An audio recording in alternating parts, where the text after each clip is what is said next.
안녕하십니까, 로라이더입니다. 이번 강의는 5강 온도와 광환경입니다.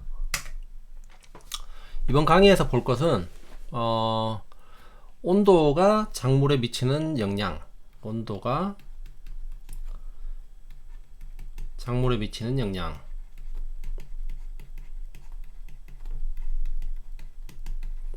자, 이런 걸 볼 건데, 이제 유효 온도, 최저 온도,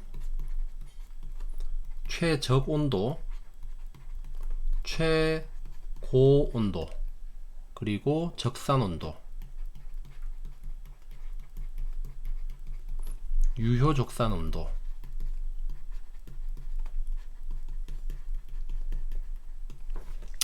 그리고 이제 온도의 변화.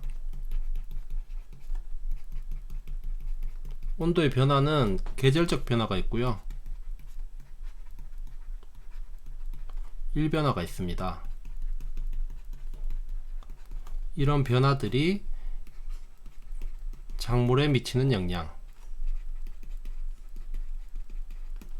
그리고 온도에서 마지막으로는 이제 온도 장애.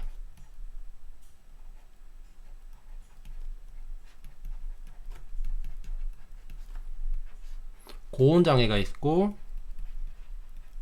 저온 장애가 있고 이제 완전히 얼어버리는 동상해가 있습니다.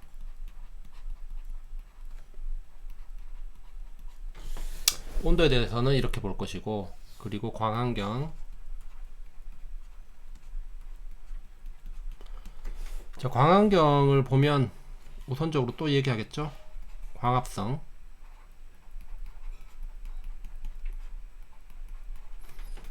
그리고 이제 광합성에서 미치는 영향들이 광도에 의한 광합성의 영향, 그리고 온도에 의한 광합성의 영향, 그리고 광환경 장애.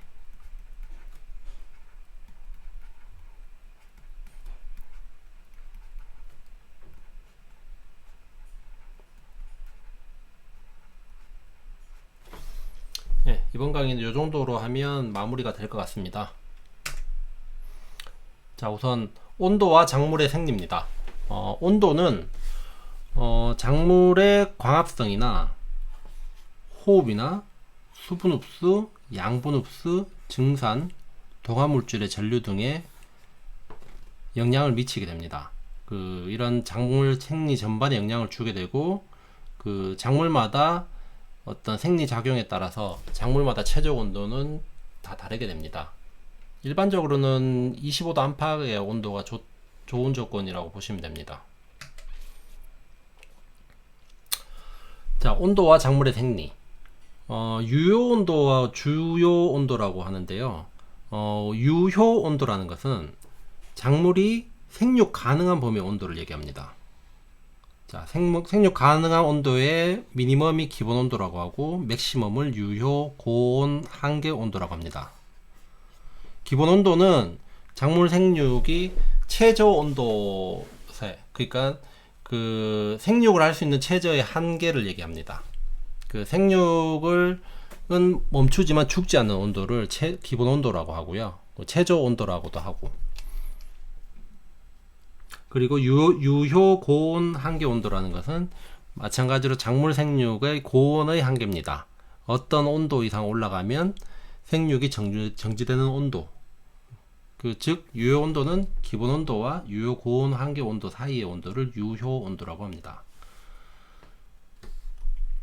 그리고 이제 작물의 온도를 관여하는 주요 온도에는 세 가지가 있는데요.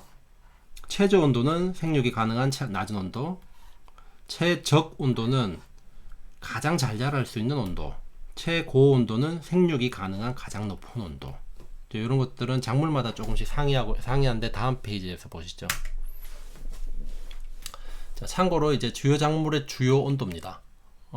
벼는 최적 온도가 좀 높은 편이죠. 여름 작물이잖아요. 보리는 겨울 작물이니까 좀 낮은 편이고요.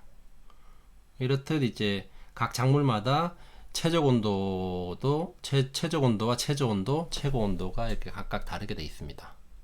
이런 것들은 한 번씩 보시고 시험에 나오면 뭐 기억나시면 풀고 아니면 어쩔 수 없습니다. 이런 문제는. 그리고 온도와 작물의 생리입니다. 적산 온도인데요. 적산 온도가 뭐냐면 작물이 발화해서 성숙할 때까지 그 일평균 온도의 합산인데요. 0도 이상의 일평균 기온을 합산한 것인데 이게 이제 그 작물별 품종별 어떤 생육 특성을 나타내는 지표로 활용이 됩니다. 적산 온도라는 것이. 적산 온도가 높은 것은 햇빛의 요구량이 온도 요구량이 상당히 많은 작물이고 그만큼 온도 조건에 대해서 민감한 작물이라고 볼 수가 있고요. 그러면 작물별 적산 온도를 보면 여름 작물은 벼의 같은 경우가 3500에서 4500도씨입니다. 담배가 3200에서 3600, 목화는 4500에서 5500 정도의 적산 온도를 필요로 하고요. 그리고 겨울 작물은 상대적으로 여름 작물 대비 적산 온도가 낮습니다. 봄 작물에도 아마하고 봄보리가 이 정도라는 것을 참고로 하시고요. 이제 비슷한 개념으로 유효 적산 온도라고 있는데, 유효 적산 온도라는 것은 아까 앞서 봤듯이 작물별로 최저 온도, 그러니까 기본 온도가 다 달랐습니다. 5도짜리도 있었고 10몇 도짜리도 있었고요.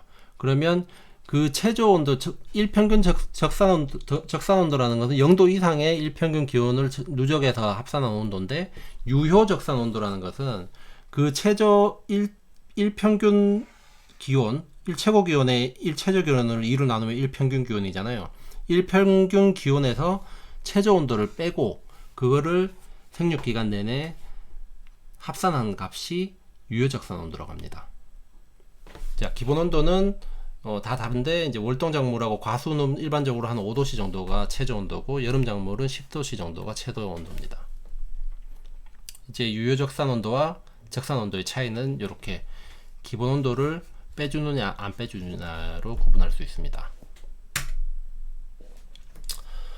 이제 온도의 변화인데요. 온도는 계절적으로 변화가 있고 일적인 변화가 있습니다. 그러면 계절적 변화와 일적인 하루에 변화하는 게 작물에 어떤 영향을 주는지 한번 보겠습니다. 이제 여기 이쪽 페이지에 있는 거는 이제 우리나라의 연평균 기온과 월평균 기온과 서리와 연 일조 시간을 나타냈는데요. 서리 같은 경우에 우리가 이제 첫서리가 있고 끝서리가 있잖아요. 그럼 끝서리는 일반적으로 만상일이라고 표시를 하는데, 서리를 맞아버리면, 특히나 많이 심으시는 품목이 이제 고추인데, 고추는 지역별 만상일이 이후에 정식을 합니다. 근데 만상일이 이제 여기서 보시다시피 서귀포 같은 경우는 2월 9일 정도로 추정이 되고 있고, 대관령은 5월 13일입니다. 일반적으로 중부 지역에서는 보통 만상일을 저희 지역 같은 경우는 5월 1일 정도로 보던데요. 이렇게 이제 서리가 더 이상 내리지 않는 기간에 정식을 해서 유묘기의 고추라든지 어떤 품목들을 보호해 줄 수 있는 역할을 하고 있습니다. 무상기간이라고 하는 것은 서리 상자에다가 없을 못자니까 서리가 없는 기간을 얘기를 합니다. 대관령은 서리가 없는 기간이 144일밖에 안 되고요. 서귀포는 321일 정도가 무상기간으로 잡혀져 있습니다. 자, 계절적 변화는 작물과의 관계가 이제 봄에 기온이 상승이 되게 되면 맹류의 수확 시기에 영향을 주게 되죠. 이제 가을의 기온에 따라서는 가을의 기온이 높으면 등숙이 더 빠를 것이고, 그다음 가을의 기온이 더 낮다면 맹류의 월동에 또 영향을 줄 것입니다. 연최고 기온과 연최저 기온은 작물의 월동과 월하를 지배를 하게 되고, 무상기간은 이제 여름 작물, 서리를 맞으면 살 수 없는 작물의 생육 가능 기간을 지배를 하게 됩니다. 이제 온도의 일변화인데요. 계절적 변화는 이제 크게 이제 우리가 작목을 언제 시작해서 언제 끝내실 것인가 하는 연단위 계획을 얘기를 한다면, 일변화는 작물 자체의 어떤 생육적인 부분에 영향을 주게 됩니다. 일변화라는 것은 기온의 일일 주기의 변화인데요. 일변화 또는 변온이라고 하고, 이제 하루 중에 제일 온도가 낮은 때를 이제 최저 기온인 때가 보통 이제 일출되기 1시간 전이 가장 온도가 낮습니다. 그리고 최고 기온은 오후 2시에서 3시경이 가장 최고 기온을 찍게 되고요. 이제 일평균 기온은 최저 기온과 최고 기온을 합해서 2로 나누게 되면 이제 일평균 기온인데, 그 일평균 기온과 적당히 맞아 떨어지는 시간이 오전 9시 전후의 온도가 보통 보면 일평균 기온에 가깝다고 합니다. 그럼 일변화와 작물의 생육을 보면, 일변화가 없게 되면 작물이 그 양분 전류라든지 어떤 생육 활동이 오히려 더 안 좋게 됩니다.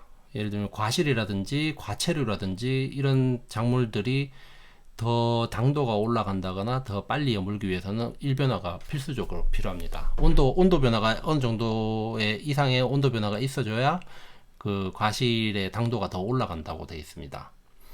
그래서 변호는 작물의 양분 전류를 촉진시키고, 그 다음에 발화하고 생육도 촉진을 하게 됩니다. 등숙과 결실도 촉진을 하는데요. 그 벼 같은 경우에 등숙 조건이 낮에는 24에서 26도, 밤에는 14에서 16도 정도로 약 10도씨 정도 차이가, 낮과 밤의 온도 차이가 발생을 해야 벼가 등숙이 더 빨리 되는 효과가 있습니다. 이제 개화도 촉진을 시키는데요. 담배 같은 경우는 변온에서 개화가 촉진이 되고, 맹류는 변온이 적은 상태에서 출수하고 개화를 촉진하게 됩니다. 다음 온도장애입니다. 온도장애는 고온장애와 저온장애가 있고 이제 동상의 장애가 있는데, 우선 고온장애부터 보시겠습니다. 고온장애라는 것은 열해라고 하는데요. 기온이 과도하게 높아서 식물이 이제 입는 피해인데, 뭐 타들어간다거나, 뭐 일소라고 하죠. 타들어간다거나 아니면 열사, 1시간 정도의 짧은 시간에 아주 강한 열을 받게 되면 고사해버립니다. 죽어버리는 것이죠.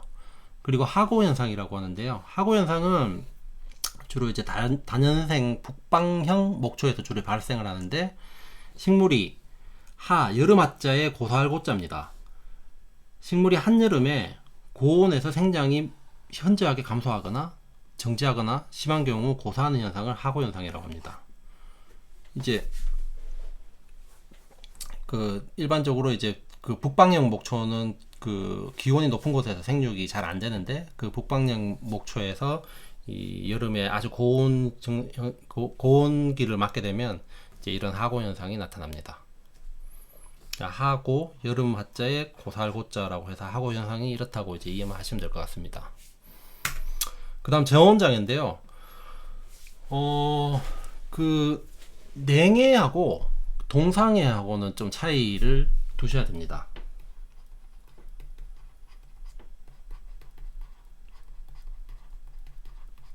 동상해는 동해와 상해를 합쳐서 이제 얘기를 하는 건데요.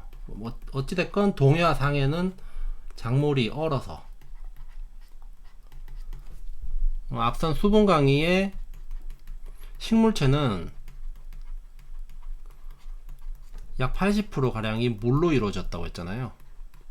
즉 0도 이하의 온도에서 식물체의 80%가 물이기 때문에 식물체 자체가 얼어버리는 것이죠. 그래서 식물체가 얼어버림으로써 입는 피해를 동해와 상해라고 하고요. 냉해는 0도씨 이하가 아닌 0도씨 이상입니다. 0도씨 이상인데 생육 최저 온도는 작물마다 다를 것인데, 이제 뭐 5도씨부터 해서 뭐 10몇 도씨까지 있을 건데요. 0도씨에서 생육 최저 온도, 즉 얼어서 발생한 피해가 아니라 낮은 온도, 그러니까 본인이 그 작물이 생육할 수 있는 최저 온도보다 낮은 온도에 처해졌을 때 발생하는 피해를 냉해라고 합니다. 그래서 냉해와 동해는 이렇게 구분을 할 수가 있습니다. 그 냉해는 이제 식물체 조직 내에 결빙이 생기지 않는 범위 온도에서 이제 작물이 받는 피해. 동상해와는 제가 다르다고 했죠. 벼의 냉해 증상을 보겠습니다. 벼 같은 경우는 이제 한참 유묘기 한참 이제 자라 나오는 시기와 생장기와 출수기하기 등수기에 따라서 온도 조건이 다릅니다. 그 유묘기 때는 10에서 13도씨 이하의 온도가 되면 생육이 늦어지고 이제 썩은 눈이 생깁니다. 그리고 생장기에서는 17도 이하가 되면 그 초장과 분열이 감소가 합니다. 분열은 제가 앞선 강의에 벼의 분열에 대해서 설명을 했는데요. 벼의 밑둥에서 가지가 계속 분열되는 것을 분열이라고 하는데, 이제 벼의 어떤 이삭 덩치를 키우는 개수를 늘리는 과정이죠. 이 분열이 감소를 하게 됩니다. 이제 그리고 분열이 완료되고 난 이후에 출수하고 개화하는 시기에서는 출수가 늦어지게 되고 수정 능력이 떨어지게 됩니다. 그 다음 등숙기의 온도가 20도보다 낮아져 버린다? 그러면 그 종자 때 얘기를 했는데, 종자는 종피가 있고 배가 있고 배유가 있다고 했습니다. 즉 우리가 주로 먹는 부위는 배유 부위인데, 배유가 발달이 저하가 됩니다. 그러면 쌀의 나달의 크기가 작아진다는 것이죠. 그만큼 수확량이 줄어드는 것이고요. 자, 냉해의 형태입니다. 냉해의 형태는 지연, 장해, 병해형이 있고, 이 모든 세 가지가 섞인 혼합형이 있습니다. 지연이라는 것은 저온으로 인해서 생육이 지연되는 것을 얘기를 하는 것이고요. 장해라는 것은 저온으로 인해서 생식이 안 된다거나 꽃이 피질 않는다거나 수정이 잘 안 된다거나 이런 것들을 장해라고 합니다. 그리고 병해라고 하는 것은 이제 저온으로 인해서 작물 생육이 부진해지고 병해충의 발생이 조장되는 거를 병해형 냉해라고 하고요. 이제 장기간에 거쳐 저온이 발생이 되면 이런 지연하고 장해하고 병해형이 혼합된 현상으로 나타나는 것을 혼합형 냉해라고 합니다. 자, 냉해의 대책으로는 우선 저항성 품종이 가장 좋고요. 냉해를 이길 수 있는 저항성 품종을 선택하는 것이 가장 좋고, 이제 입지 조건으로서 바람을 막는 방풍릭이나 방풍벽, 온수지 등을 설치하는 방법이 있을 것이고, 이제 재배적으로 조치하는 방법으로는 이제 어떤 재배 환경에 보온 육묘를 한다거나, 아니면 고추 같은 경우도 이제 터널식으로 재배를 한다거나, 그런 재배적 조치가 있을 수가 있습니다. 이제 저온장의 마지막인 동상해인데요. 이제 동해와 상해, 서리상자, 이제 동해하고 상해를 합쳐서 동상해라고 하고요. 결국 둘 다 똑같은 것은 결빙이 생겨서 세포가 괴사돼서 발생하는 피해입니다.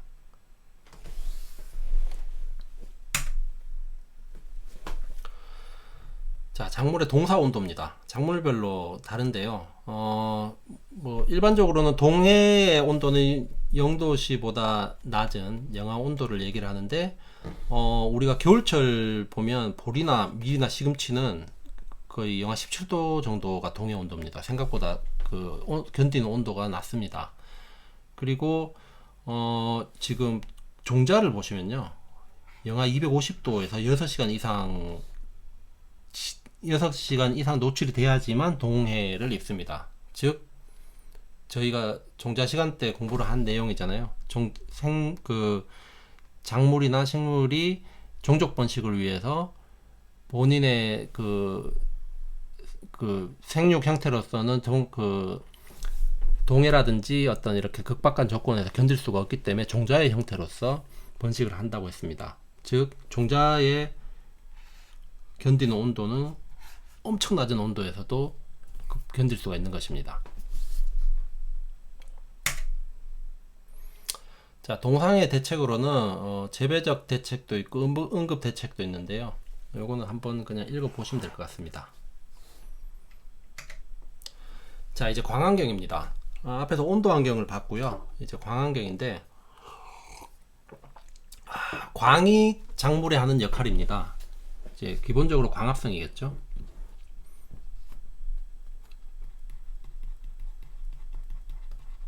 태양 에너지를 포도당으로 전환시키는 작업이죠. 그리고 호흡과 증산작용에도 영향을 미치게 되고, 물질의 전류, 신장과 개화, 발화와 휴먼. 발화와 휴먼은 발화는 우리가 종자 시간 때 공부를 했었고요. 휴먼은 나중에 이제 상적 발육에서 한번, 종자의 휴먼은 먼저 얘기를 했었는데 이제 일반적인 식물 휴먼은 상적 발육에서 한번 얘기를 할 것 같습니다. 그리고 굴강 영상인데요. 요거는 관련 있는 호르몬이 옥신이라고 있는데요. 얘는 호르몬 강의에서 얘기를 하겠습니다.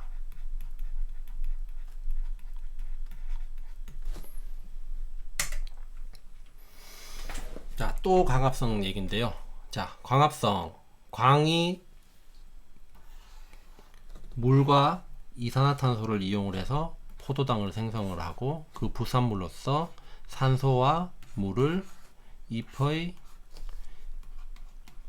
기공을 통해서 대기로 배출하게 됩니다. 이 광합성의 가장 중요한 환경 중에 하나가 바로 광환경인 것입니다. 그러면 이제 D페이지에서는 이 광합성에 영향을 미치는 요인들을 한번 보겠습니다. 이제 광합성에 미치는 요인들은 광합성 재료 H2O, CO2, 광으로서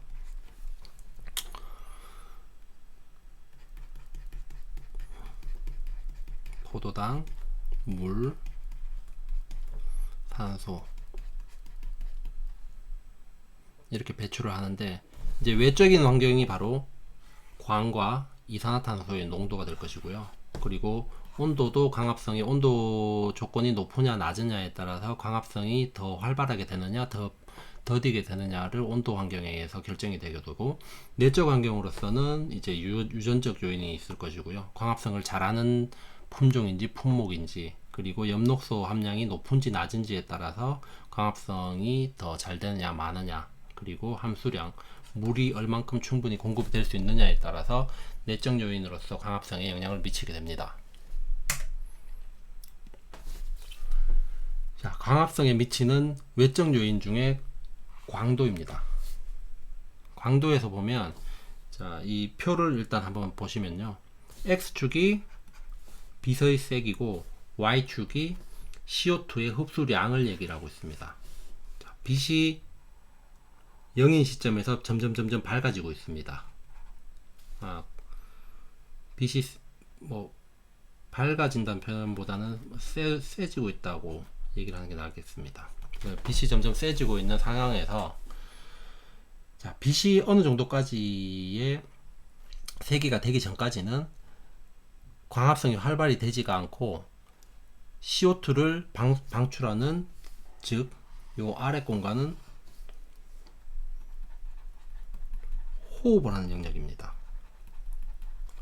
이 위에 공간은 이제 광합성을 하는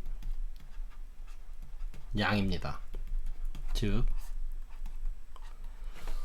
호흡량과 광합성량이 CO2를 호흡을 할 때는 CO2를 방출을 하고, 광합성을 할 때는 CO2를 흡수를 하게 되는데요. 이 CO2의 흡수량과 방출량이 동일해지는 지점을 우리는 보상점이라고 부릅니다. 광보상점이라고도 하고요.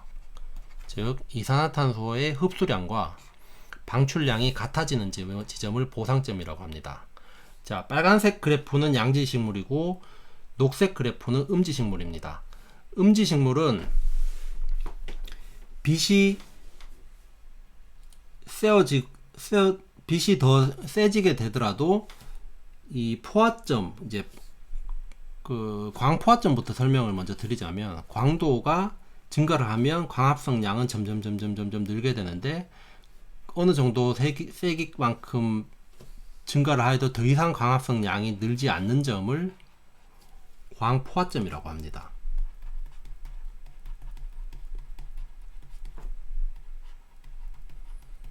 자, 양지식물과 음지식물의 광포화점 차이를 보시죠. 자, 양지식물은 광이 많으면 많을수록 광합성량이 충분히 늘어나는 반면에 음지식물은 광포화점이 상당히 빨리 와버립니다. 즉 광을 크게 필요치 않는 식물입니다. 그리고 순광합성량이라고 있는데요. 순광합성량이라는 것은 지금 이 전체는 총광합성량이고 그 전체 총광합성량 중에 호흡량을 뺀 값을, 즉 요 광합성량만을 순광합성량이라고 합니다.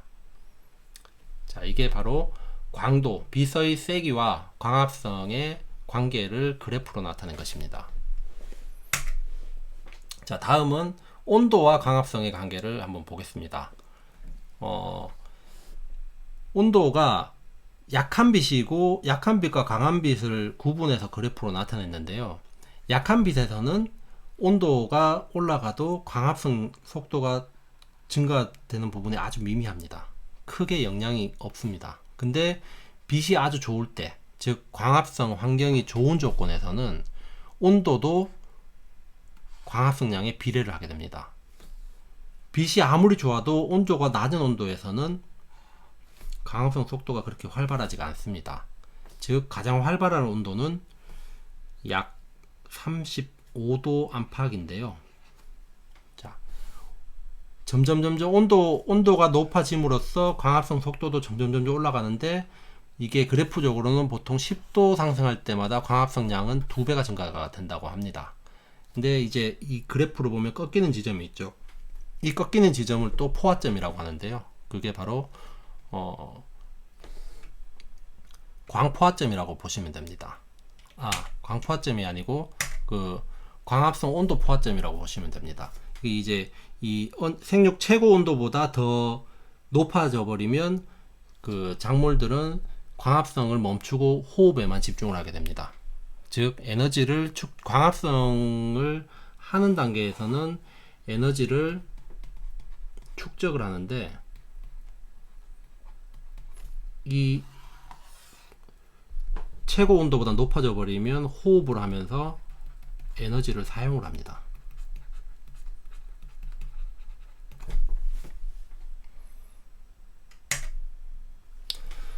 자, 이제 광환경 장애인데요. 광피해라고 해서 광이 부족할 때는 광합성 저하로 생장이 느려지고 양분 저장이나 동화 능력이 떨어지게 되고 병충해 등 외부 환경 적응력이 떨어지게 됩니다. 이제 광이 너무 강할 때, 광에 민감한, 광이 너무 강한 것을 싫어하는 작물들이 있습니다. 대표적으로는 인삼인데요. 이제 이런 인삼 같은 경우는 해가림 시설로 빛을 차단을 해서 생육을 돕게 됩니다. 자, 지금까지 온도와 광환경을 보았습니다. 이제 온도와 광환경도 그 이전 강의에서 설명을 충분히 해서 제가 이번 강의에서는 광합성을 크게 길게 설명을 하지는 않았는데요. 결국에는 광합성 조건에서 온도라는 변수가 주는 광합성의 효율, 그리고 그 광의 세기가 광합성을 얼만큼 더 줄 것인가 말 것인가 하는 부분을 핵심적으로 이번 강의에서 보았습니다. 일단 이번 강의 온도와 광환경의 강의는 이걸로 마치고, 다음 장에서 이제 대기 환경을 한번 보도록 하겠습니다. 감사합니다.